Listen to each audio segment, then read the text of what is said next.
Alison Navenawe, the Unra Kabale station manager, had initially projected 3-week turnaround for Kabale Road repairs, but she ultimately decided to restrict the route to traffic to facilitate effective construction. However, Musa Itweru, the State Minister for Works, gave Unra the order to reopen the route for necessary traffic, adding to the delay. Technical failure prevented efficient emergency work, which resulted in minimal repair progress and extension of the original date. Alan Sempeba, the Unra spokesperson, confirmed in a phone interview that their equipment had indeed broken down, but assured that repairs had been made and work had resumed.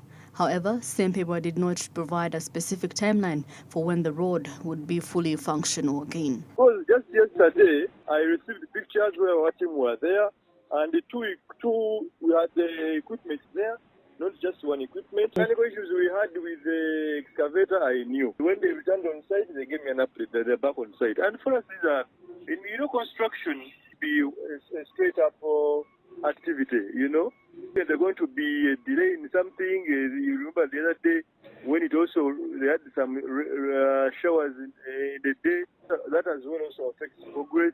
But the point is we are spirited at working. I think that for us the will to work is there. We have not abandoned. When we had challenges with our equipment, we rectified the challenges and brought it back on site.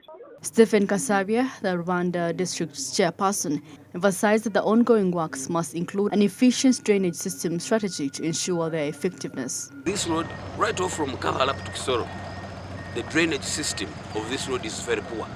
There is no drainage. The maintenance is not there.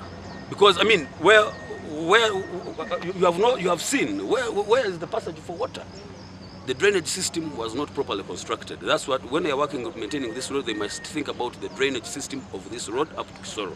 Road users and residents expressed concerns to Unra, urging them to effectively repair the road since it is located in a wetland area, posing risks of future destruction. My prayer, it is to give us good work that we always see maybe somewhere.